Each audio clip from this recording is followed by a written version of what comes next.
So Simple tutorial. Good morning students, welcome to SST So Simple tutorial. In the previous class we were discussing that the Second World War had weakened the imperialist countries of Europe, and by the next 2 decades when the World War ended, most colonies in Asia and Africa emerged as free independent nations. Then we saw that these developing countries formed a group called G77 and demanded for a new international economic order NIEO. Today we will discuss the last topic of this chapter, end of Bretton Woods and the beginning of globalization. So let's get started. In the post-war period, Bretton Woods system was working nicely and there was a stable and rapid growth for some years.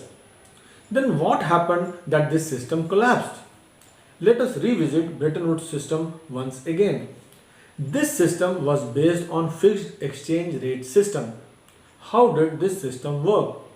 In this system, the national currencies were pegged to the dollar and the dollar was pegged to gold. Countries could keep reserves in dollar. It was not necessary to keep reserves in gold. In turn, the US guaranteed redemption of dollar for gold on demand. So countries began accumulating US dollars as reserves. I think the matter is clear up to here. Let us now proceed. This new system worked well and stabilized world trade, especially between industrialized nations. Europe and Japan recovered from the war soon. European countries and Japan began to compete with the US in a range of industries. They accumulated large amounts of US dollars from sales of their export in the United States. So international demand for dollars soared, thus putting pressure on the US balance of payments. US started to move from trade surplus to trade deficit position. Meanwhile, the rising costs of overseas involvements like Vietnam War also weakened the US finances to some extent. There was growing concern over the stability of dollar. So the countries running trade surpluses with the US began to convert dollar reserves into gold. Thus, US gold reserves shrank rapidly. When the reserves of gold started shrinking, the US could not sustain this situation anymore and decided to abandon this system. Thus, in 1973, US had to delink dollar from gold. As a result, the system of fixed exchange rates collapsed and it was replaced by the system of floating exchange rates. What is this floating exchange rates? When exchange rates are fixed and governments can intervene to prevent movements in them, it is called fixed exchange rate system. But when exchange rates fluctuate depending on the demand and supply of currencies in foreign exchange markets without any interference of the government, it is called fluctuating exchange rate system. That means now market will determine the value of currency of a country. I hope you have understood why the Bretton Woods system collapsed. This was first part. Let us go to the second part, the beginning of globalization. We will discuss them under different heads. 1. Changes in international financial system. 2. Unemployment in industrialized nations and shifting of MNCs production units to other countries. 3. Changes in Russia and China. So let us begin.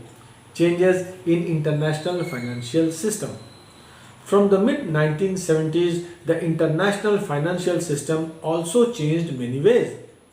Earlier, developing countries took loans and development assistance from international institutions.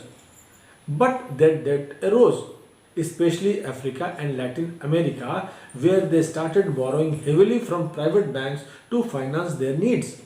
This led them to lower incomes and increased poverty. Next, unemployment in industrialized nations and shifting of MNC production units to other countries. The economy of 1970s students experienced periods of inflation and high unemployment and it continued till early 1990s. MNCs also began to shift production operations to low-wage Asian countries. You all are aware that low wages were an important factor in China's rapid economic growth and development, especially during the first decades after reform in the 1980s and 1990s. Naturally, MNCs got attracted to China and began investing there to capture world market. This relocating industries in low-wage countries stimulated world trade and flow of capital. You can see box 4. It is about MNCs. MNCs, dear students, stand for multinational corporations. These are large companies that operate in many countries at the same time. Every MNC has to face fierce competition from its rival. So in order to survive competition and earn profits, they make all possible effort to keep the cost of production low. That is why, as we discussed just now, they relocated their production units to countries like China.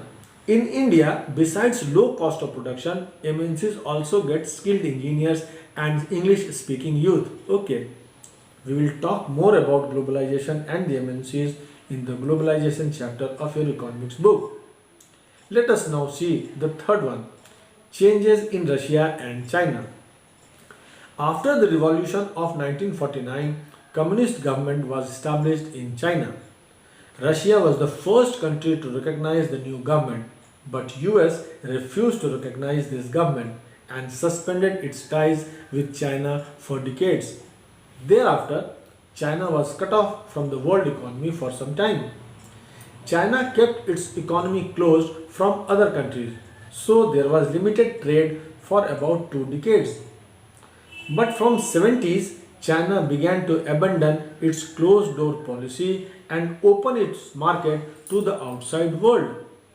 It brought some reforms to attract foreign investments. It established trade relations with all countries of the world.